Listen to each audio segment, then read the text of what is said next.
Hello दोस्तों, तो स्वागत है आपका स्टडी विद आशीष चौधरी के इस प्लेटफॉर्म पे। दोस्तों, इस प्लेटफॉर्म के माध्यम से हम भारत का भूगोल पढ़ रहे हैं और भारत के भूगोल के अंतर्गत एक क्लास नंबर 11 है। दोस्तों, भारत के भूगोल के अंतर्गत अभी हम पढ़ रहे हैं हिमालय पर्वत, और हिमालय पर्वत की एक चौथी क्लास है। अभी हम हिमालय पर्वत की श्रृंखलाओं के बारे में पढ़ रहे थे। पिछली क्लास में हमने हिमालय पर्वत की दो श्रृंखलाओं के बारे में पढ़ा, दो श्रेणियों के बारे में पढ़ा। पहली श्रेणी जो कि ट्रांस हिमालय के बारे में पढ़ा, दूसरी श्रेणी बृहद हिमालय या फिर सर्वोच्च हिमालय के बारे में पढ़ा। आज हम तीसरी और चौथी कहने का मतलब है लघु हिमालय और शिवालिक हिमालय के बारे में पढ़ने जा रहे हैं। तो सबसे पहले हम देखते हैं कि जो ट्रांस हिमालय है, अभी आप मैप के माध्यम से देख रहे हैं ट्रांस हिमालय, हमने इसके बारे में अध्ययन किया था। और दूसरा है, ये है बृहद हिमालय, हमने बृहद हिमालय के बारे में अध्ययन किया था। ये है तीसरा जो कि आप देख रहे हैं, ये है मध्य हिमालय व लघु हिमालय। देखिए यहाँ पर, ये है लघु हिमालय व मध्य हिमालय। लघु हिमालय और मध्य हिमालय जो कि यहाँ तक जाता है। इसके बाद है सबसे दक्षिण में शिवालिक हिमालय। तो आज हम लघु हिमालय और शिवालिक हिमालय जो कि हिमालय पर्वतमाला की तीसरी व चौथी महत्वपूर्ण श्रेणी है। तो चलिए हम एक एक करके देखते हैं। देखिए, तीसरी हिमालय पर्वत की तीसरी सबसे महत्वपूर्ण श्रेणी है लघु हिमालय। तो देखिए, सबसे पहले हम देखते हैं इसका नाम जो है वो लघु हिमालय क्यों है। तो देखिए, हमने पढ़ा था जब हिमालय की उत्पत्ति हुई तो हिमालय की उत्पत्ति के समय 3 हिमालय श्रेणियों का निर्माण हुआ। पहली जो श्रेणी थी वो थी बृहद हिमालय, इसके बाद निर्माण हुआ था लघु हिमालय का, इसके बाद निर्माण हुआ था शिवालिक का। तो देखिए, इस श्रेणी को लघु क्यों कहा गया, क्योंकि बृहद श्रेणी ये थी। इस श्रेणी के बाद दूसरी श्रेणी का निर्माण हुआ जो कि इस श्रेणी से ये छोटी श्रेणी थी। इस वजह से इस श्रेणी को इसके आधार पर लघु कहा गया। इसलिए जो तीसरी श्रेणी है या फिर बृहद हिमालय के अंतर्गत 3 श्रेणियों में दूसरी श्रेणी है वो है लघु हिमालय। इसलिए बृहद के आधार पर इसको लघु श्रेणी कहा गया। ये बृहद है, ये लघु श्रेणी है। तो लघु श्रेणी क्यों कहा गया, क्योंकि ये बृहद हिमालय से छोटी है। दूसरा नाम है मध्य हिमालय। मध्य हिमालय इसलिए कहा गया क्योंकि जब 3 श्रेणियों का निर्माण हुआ तो ये बीच में है। 3 श्रेणियों का जब निर्माण हुआ तो ये श्रेणी दोनों श्रेणियों के बीच में है, इसलिए इस श्रेणी को कहा गया मध्य श्रेणी। और तीसरा नाम है हिमाचल श्रेणी। तो इस श्रेणी का सबसे अधिक विस्तार जो है, सबसे अच्छा विस्तार माना जाता है वो हिमाचल प्रदेश में माना जाता है, इसलिए इस श्रेणी को हम कहते हैं हिमाचल श्रेणी। अब हम इस श्रेणी के एक एक पॉइंट को बारीकी से देखेंगे जो कि पेपर की दृष्टि से बहुत ही इंपॉर्टेंट है। देखिए, लघु हिमालय, पहला है लघु हिमालय बृहद हिमालय के दक्षिण में, शिवालिक के उत्तर में स्थित है। अभी आप देख रहे होंगे मैप के माध्यम से। देखिए इधर कि ये है बृहद हिमालय,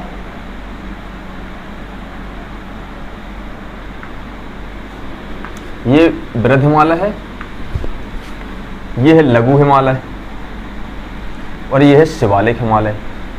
तो देखिए, जैसा कि उसमें बताया गया है कि लघु हिमालय के उत्तर में है बृहद हिमालय और लघु हिमालय के दक्षिण में है शिवालिक हिमालय। तो लघु हिमालय बृहद हिमालय के दक्षिण में है और शिवालिक के उत्तर में है, जो कि बीच में इसकी स्थिति है।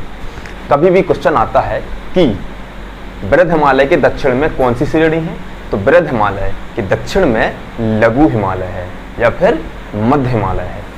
देखिए, नेक्स्ट पॉइंट देखते हैं। लघु हिमालय की चौड़ाई 60 से 80 किलोमीटर व इसकी ऊंचाई 3700 मीटर से 4500 मीटर है।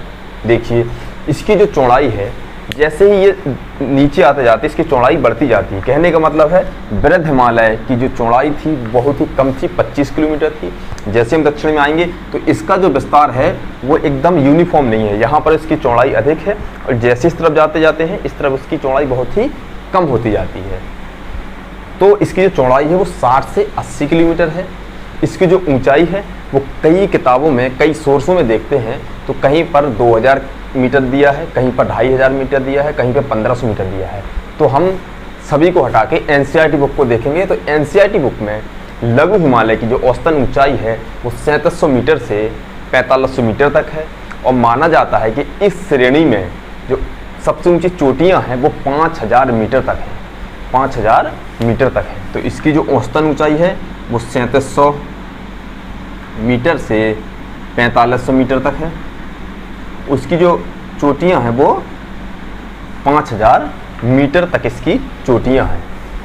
अगला पॉइंट हम देखते हैं। देखिए, लघु हिमालय के बीच बीच में गैप मिलते हैं, इसलिए ये खूबसूरत श्रेणियों का निर्माण करता है। देखिए, हमने बताया था जब हम वृहद हिमालय को पढ़ रहे थे तब बताया था कि वृहद हिमालय जो है वो एकदम यूनिफॉर्म है। यूनिफॉर्म का मतलब है बीच में गैप नहीं है। जब बीच में गैप नहीं है तो एकदम उसकी जो उसको हम देखेंगे तो एकदम सीधी दिखाई देगी, बीच में गैप नहीं है। जब गैप नहीं है तो नए नए श्रेणियों का निर्माण नहीं होगा। वहाँ पर लोगों को रहने, जब इतना अधिक ऊंचाई पर रहेंगे तो लोग वहाँ नहीं रह पाएंगे। जैसे ही हम वृहद हिमालय के दक्षिण में आते हैं तो पाते हैं कि शिवालक श्रेणी जो है उसके बीच बीच में गैप पाए जाते हैं। जब गैप पाए जाएंगे तो कई विभिन्न प्रकार की श्रेणियों का निर्माण करेंगे। तो लघु हिमालय में कई श्रेणियां हैं, उन कई श्रेणियों में छोटी छोटी रेंज है। उन कई रेंजों में 5 महत्वपूर्ण रेंज हैं, जिसमें 3 इंडिया में पड़ती हैं और 2 नेपाल में पड़ती हैं। जो खूबसूरत रेंज है, खूबसूरत श्रेणियां हैं, वो है 3 इंडिया में पड़ती हैं और 2 नेपाल में पड़ती हैं। तो देखिए, लघु हिमालय के बीच बीच में गैप मिलते हैं जो कि खूबसूरत श्रेणियां का निर्माण करते हैं, श्रेणियां बनाते हैं। तो पीर पंजाल श्रेणी पहली है, पीर पंजाल श्रेणी जो कि कश्मीर में है। इसके बाद हम पूरब दक्षिण में आते हैं, पूरब दक्षिण में आते हैं तो पाते हैं कि धौलाधार श्रेणी है जो कि हिमाचल प्रदेश में है। इसके बाद हम और दक्षिण पूर्व में आते हैं तो पाते हैं कि मसूरी श्रेणी है जो कि उत्तराखंड में है। इसके बाद इंडिया से हम पूरब की ओर नेपाल में आते हैं तो नेपाल में देखते हैं कि 2 महत्वपूर्ण श्रेणी है, एक है नांगटीबा और दूसरी है महाभारत श्रेणी। तो लघु हिमालय में 5 महत्वपूर्ण श्रेणियां हैं। पहली है पीर पंजाल, दूसरी है धौलाधार, तीसरी है मसूरी, चौथी और 5वीं है नांगटीबा व महाभारत श्रेणी जो कि नेपाल में स्थित है। देखिए, नेक्स्ट पॉइंट देखते हैं।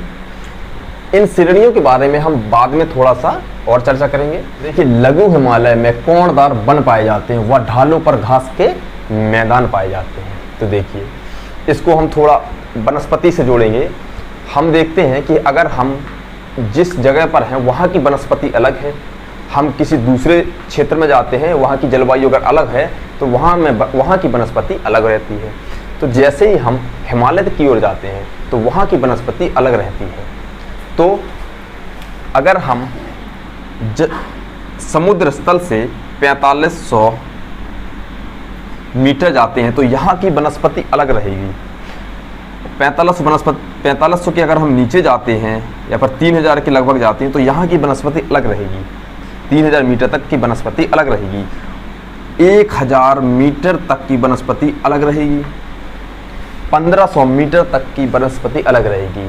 कहने का मतलब है जैसी ऊंचाई बढ़ती जाती है वैसे ही वनस्पतियों का परिवर्तन होता जाता है। तो लघु हिमालय में कोणदार वन पाए जाते हैं, जैसे कि 4500 मीटर के ऊपर वनस्पति ना के बराबर पाई जाती है बल्कि नहीं पाई जाती है।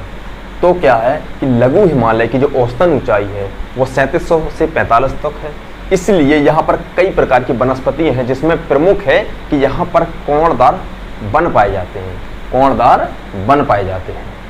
इसके बाद देखेंगे कि ढालों पर घास के मैदान उगाते हैं, ढालों पर घास के मैदान उगाते हैं। इन घासों के बारे में हम अभी नीचे पढ़ेंगे कौन कौन से घासें हैं। तो लघु हिमालय पर कोणदार वन पाए जाते हैं और घासों का मैदान पाए जाते हैं।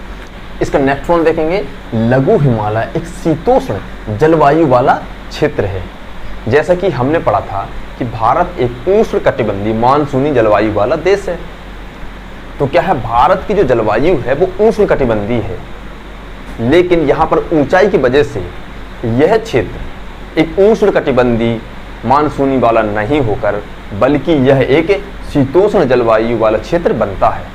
तो देखते हैं नेक्स्ट पॉइंट, लघु हिमालय स्वास्थ्यवर्धक स्थानों के लिए विश्व प्रसिद्ध है। जैसा कि हम लोगों ने कई शहरों के नाम सुने होंगे कि हम लोग अगर घूमने के लिए जाते हैं, कि हमें कहीं घूमने जाना है, तो हम लोग पहले ऐसी जगहों को देखते हैं जहाँ पर टेम्परेचर, वहाँ के रहन सहन के बारे में हम पूरा जांच करते हैं। तो पाते हैं कि कुछ महत्वपूर्ण ऐसे शहर हैं कि घूमने के लिए उन्हीं शहरों के नाम आते हैं, जैसे कि शिमला हुआ, मनाली हुआ, डलहौजी हुआ, दार्जिलिंग हुआ। तो इन जो ऐसे स्थान हैं, ये स्थान स्वास्थ्यवर्धक के लिए बहुत ही महत्वपूर्ण है। देखिए, स्वास्थ्यवर्धक स्थानों में कुछ राज्यों में स्पेशल जगह हैं। देखिए, पहला है जम्मू कश्मीर राज्य में। तो देखिए, जम्मू कश्मीर राज्य में स्वास्थ्यवर्धक जो स्थान है उसमें पहला है गुलमर्ग, दूसरा है सोनमर्ग और तीसरा है टनमर्ग।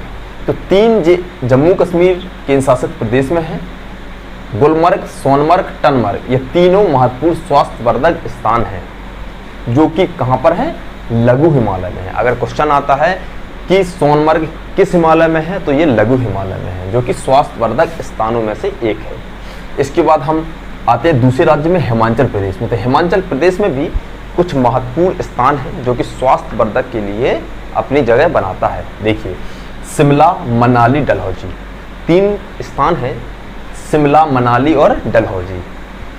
तीसरा राज्य आता है उत्तराखंड। उत्तराखंड में नैनीताल, मसूरी और रानीखेत, तीन महत्वपूर्ण स्थान हैं उत्तराखंड में, नैनीताल, मसूरी और रानीखेत। इसके बाद हम आते हैं चौथे राज्य में, पश्चिम बंगाल। पश्चिम बंगाल पूर्वी राज्य है, लेकिन इसका जो विस्तार है वो एक सुराही की तरह है और उत्तर की ओर जाता है। तो पश्चिम बंगाल के उत्तर में एक छोटा सा शहर है दार्जिलिंग।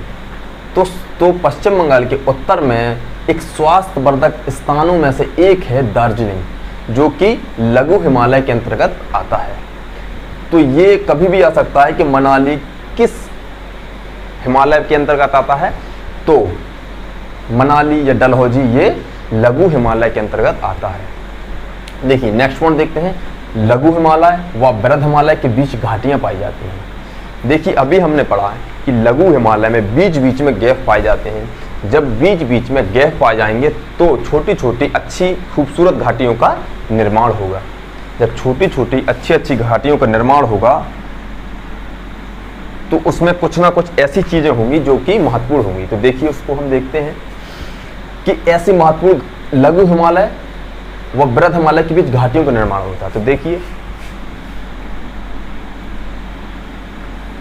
ये बृहद हिमालय है, ये लघु हिमालय है। तो बृहद हिमालय, लघु हिमालय के बीच जो जगह बसती है ये 1-2 किलोमीटर बल्कि कई किलोमीटर तक होती है। तो इसका जो स्थान होता है वो कुछ इस तरह होता है। तो ये घाटियां होती हैं, इन घाटियों में कुछ महत्वपूर्ण घाटियां हैं। बृहद हिमालय और लघु हिमालय के बीच में कुछ महत्वपूर्ण घाटियां बनती हैं, जो कि देखते हैं कौन कौन सी घाटियां हैं। तो देखिए, पहली है कश्मीर घाटी। बृहद हिमालय, लघु हिमालय के बीच में कश्मीर घाटी पाई जाती है। दूसरी है कुल्लू कांगड़ा घाटी, जो कि हिमाचल प्रदेश में पाई जाती है, कुल्लू कांगड़ा घाटी। तीसरी है घाटी काठमांडू घाटी। तीसरी घाटी है काठमांडू घाटी, जो कि लघु हिमालय और बृहद हिमालय के बीच में पाई जाती है, काठमांडू घाटी, जो कि नेपाल में है। और चौथी और महत्वपूर्ण घाटी है जो कि सिक्किम में है, उसको कहते हैं चुम्बी घाटी। उसको कहते हैं चुम्बी घाटी, जो कि सिक्किम में है। तो नेक्स्ट पॉइंट देखते हैं हम इसका, लघु हिमालय में घास के मैदान पाए जाते हैं। अभी हमने ऊपर पढ़ा था कि कौनदार वन पाए जाते हैं और घासों के मैदानों का निर्माण होता है। तो देखिए, इसका जो लघु हिमालय है, तो देखिए ये है लघु हिमालय, ये है बृहद हिमालय। तो बृहद हिमालय में साल भर लगभग हिम जमी हुई होती है, और जैसे ही हम लघु हिमालय पर आते हैं तो लघु हिमालय में भी हिम बर्फ जमी हुई होती है।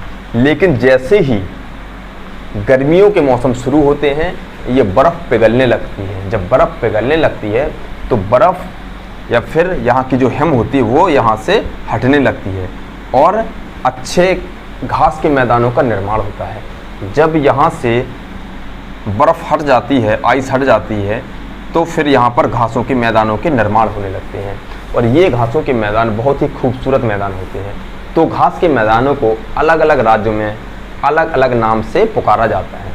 तो देखिए, कश्मीर में मर्ग कहते हैं, कश्मीर में उन घास के मैदानों को मर्ग कहते हैं। मर्ग में क्या है? गुलमर्ग और सोनमर्ग। तो कश्मीर में जो घास के मैदान हैं उनको गुलमर्ग कहते हैं और सोनमर्ग कहते हैं। इसके अलावा उत्तराखंड में ऐसे मैदानों को, ऐसे घास के मैदानों को कहते हैं बुग्याल व पयाल। बुग्याल व पयाल। तो बुग्याल व पयाल क्या है? ये लघु हिमालय में घास के मैदान हैं जो कि उत्तराखंड में पाए जाते हैं। तो कश्मीर में गुलमर्ग सोनमर्ग, उत्तराखंड में पयाल व बुग्याल। देखिए नेक्स्ट पॉइंट देखते हैं इसका। लघु हिमालय शिवालिक हिमालय को मेन बाउंड्री फॉल्ट से अलग करता है।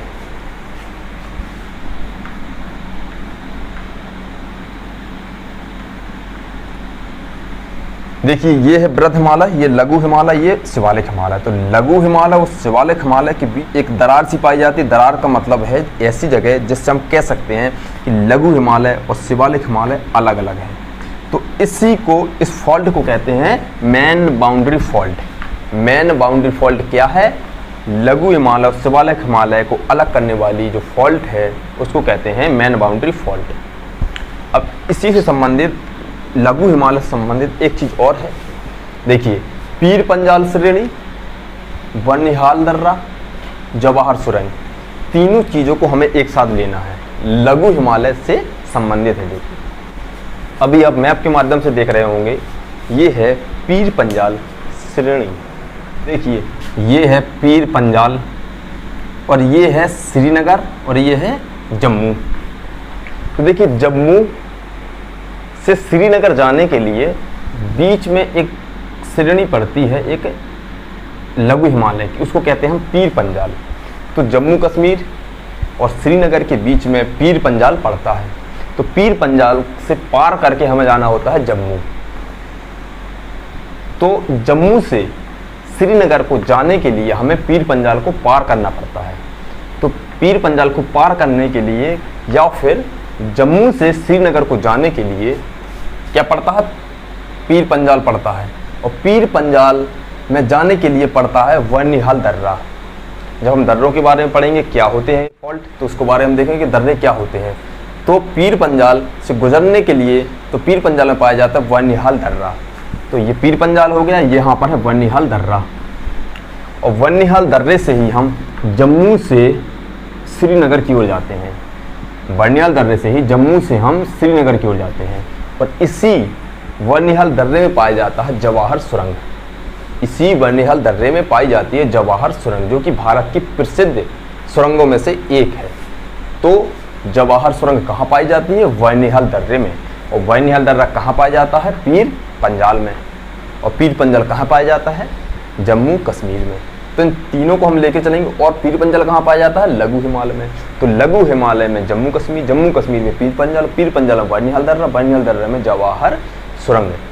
तो इन तीनों चारों चीज़ों को हम एक कोऑर्डिनेशन मिला करके आपस में देखेंगे कि क्या है क्या नहीं है, इसी से हम देखेंगे। तो देखिए हिमालय पर्वत की चौथी और सबसे दक्षिण में स्थित हिमालय पर्वत श्रेणी जिसका नाम है शिवालिक श्रेणी, इसके बारे में हम अभी देखेंगे।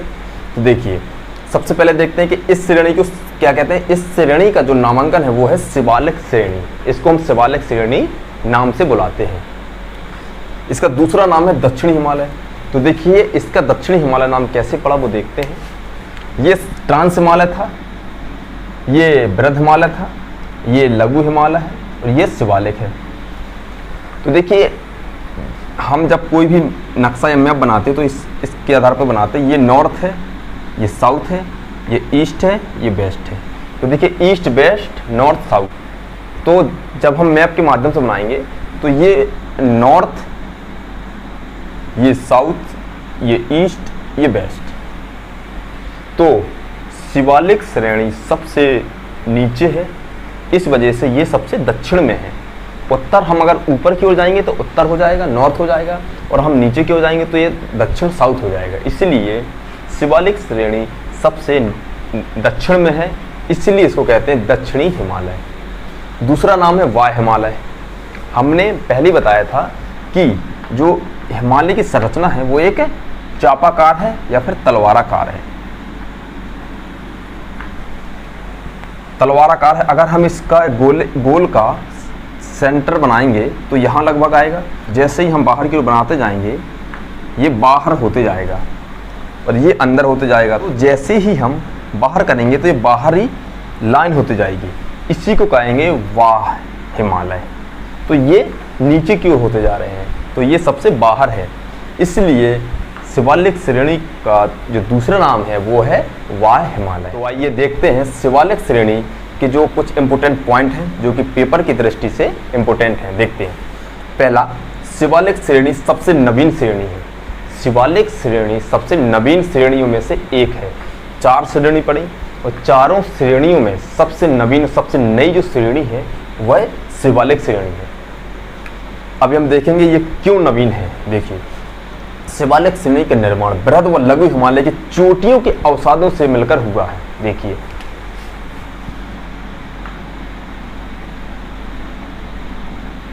ये बृहद हिमालय है और ये लघु हिमालय। बृहद हिमालय व लघु हिमालय के अवसादों, जो अवसाद यहाँ से आए हैं नदियों के द्वारा या फिर दूसरे प्राकृतिक कारणों के द्वारा, यही अवसाद जब यहाँ जम गए तो इसके द्वारा ही शिवालिक श्रेणी का निर्माण माना जाता है।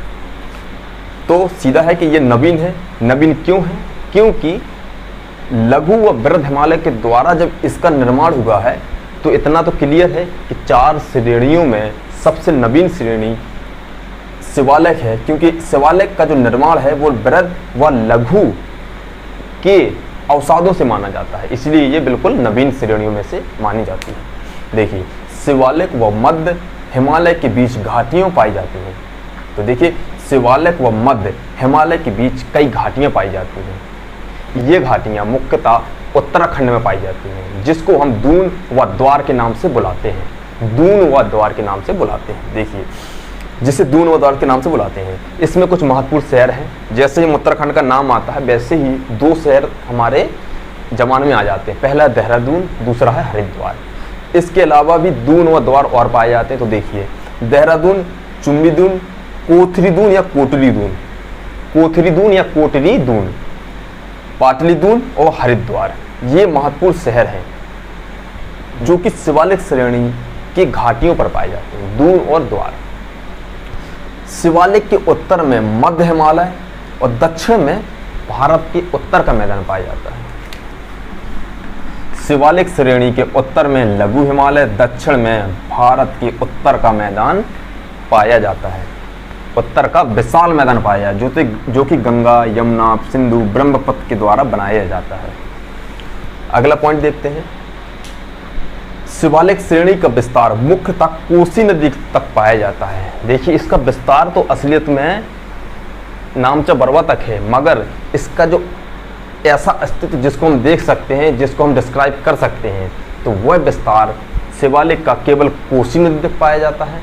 इसके बाद यह गुम हो जाती है और इसके बाद ये सीधा अरुणाचल प्रदेश में देखने को मिलती है। तो शिवालिक श्रेणी का विस्तार जो है वो कोसी नदी, और कोसी नदी के बाद सीधे हमको मिलता है अरुणाचल प्रदेश में। देखिए, अभी हम देखेंगे अरुणाचल प्रदेश में किस रूप में मिलता है, जो कि बहुत ही इम्पोर्टेंट है। देखिए, शिवालिक श्रेणी की जो चौड़ाई है वो 10 से 50 किलोमीटर है। यहाँ पर शिवालिक श्रेणी की जो चौड़ाई है वो 50 किलोमीटर होती है। मतलब पश्चिम में शिवालिक श्रेणी लगभग 50 किलोमीटर है, और जैसे ही हम पूरब की ओर जाते हैं और यहाँ पर 10 किलोमीटर लगभग इसकी चौड़ाई रह जाती है। तो यहाँ पर ये काफ़ी चौड़ा है, और जैसे ही हम पूरब की ओर जाते हैं ये सकरा होते चले जाता है। तो 50 से 10 किलोमीटर इसकी चौड़ाई है। इसकी जो औसतन ऊंचाई है वो 900 मीटर से 1100 मीटर तक है। इसकी जो औसतन ऊंचाई है वो 900 से 1100 मीटर तक है। इसकी जो लंबाई है, शिवालिक श्रेणी की जो लंबाई है वो लगभग 2400 किलोमीटर मानी जाती है, बशर्ते इसका अस्तित्व गुम हो जाता है, लेकिन फिर भी इसकी जो लंबाई है वो 2400 किलोमीटर ही मानी जाती है। इसका अस्तित्व गुम हो जाता है, लेकिन 2400 किलोमीटर तक इसकी लंबाई मानी जाती है। देखिए, शिवालिक श्रेणी का पूर्वी विस्तार, अभी हमने बताया शिवालिक श्रेणी कोसी नदी के बाद गायब हो जाती है। इसके बाद वो सीधे अरुणाचल प्रदेश में देखने को मिलती है। तो अरुणाचल प्रदेश में किस रूप में देखने को मिलती है? तो देखिए, हिमालय पर्वत के दक्षिण में, हिमालय पर्वत के दक्षिण में 4 घाटियां पाई जाती हैं, 4 छोटे छोटे पहाड़ पाए जाते हैं जिसको हम घाटियां बोलते हैं। वहाँ पर चारों पहाड़ों पर अलग अलग प्रकार की जनजातियां रहती हैं। 4 पहाड़ों पर जनजातियां रहती हैं। उन जनजातियों के नाम डफला है, मिरी है, अबोर है, मिसमी है। ये 4 महत्वपूर्ण जनजातियां पाई जाती हैं। इन्हीं जनजातियों की वजह से उन पहाड़ियों के नाम रखे गए हैं डफरा, मिरी, अबोर, मिसमी। तो देखिए, अभी आप देख रहे होंगे अरुणाचल प्रदेश, जब हम अरुणाचल प्रदेश को बनाते हैं, देखिए ये भूटान हो गया। देखिए यहाँ पर 4 ये पहाड़ियाँ पाई जाती हैं। इन्हीं पहाड़ियों पर जनजातियाँ रहती हैं, डफरा, मिरी, अबोर, मिसमी। और यही जनजातियों के नाम हैं और यही इन पहाड़ियों के नाम हैं। तो अरुणाचल प्रदेश में हिमालय पर्वत की जो दक्षिणी छोर है वहाँ पर 4 जनजातियाँ पाई जाती हैं या फिर 4 पहाड़ियाँ पाई जाती हैं जिनके नाम हैं डफरा, मिरी, अबोर, मिसमी। तो देखिए, शिवालिक श्रेणी का एक महत्वपूर्ण इंपोर्टेंट पॉइंट ये है कि शिवालिक श्रेणी के दक्षिण में एक पट्टीनुमा क्षेत्र में, शिवालिक श्रेणी के दक्षिण में एक पट्टीनुमा क्षेत्र में नमी के कारण वहाँ पर नमी पाई जाती है। क्योंकि यहाँ पर कई नदियाँ बहती हैं, यहाँ अवसाद छोड़ देती हैं। इस वजह से यहाँ पर नमी बनी रहती है। जब नमी बनी रहेगी तो यहाँ पर मच्छरों का प्रकोप बना रहता है। जब नमी बनी रहेगी, जंगल है, नमी बनी रहेगी, तो वहाँ पर मच्छरों का प्रकोप बना रहता है। और जब मच्छर अधिक होते हैं तो मच्छर से फैलने वाली बीमारी जैसे कि मलेरिया हुआ, डेंगू हुआ, इन क्षेत्रों पर हमेशा बना रहता है, इन क्षेत्रों पर हमेशा बना रहता है। इसलिए यहाँ पर मलेरिया हुआ, डेंगू का बीमारी फैलती रहती हैं। इसी वजह से यहाँ पर DDT का प्रयोग हमेशा किया जाता है। तो शिवालिक श्रेणी के दक्षिण में एक पट्टीनुमा नमी युक्त क्षेत्र पाया जाता है। वहाँ पर मलेरिया जैसी बीमारियाँ फैलती रहती हैं क्योंकि वहाँ पर मच्छर बहुत अधिक मात्रा में पाए जाते हैं। इसलिए यहाँ पर DDT का प्रयोग किया जाता है। तो आज और कल की दोनों क्लासों में हमने हिमालय पर्वतमाला की चारों श्रेणियों को विस्तार से पढ़ा। कल हमने ट्रांस हिमालय और बृहद हिमालय को देखा। आज हमने तीसरी लघु हिमालय और चौथी शिवालिक हिमालय को पढ़ा।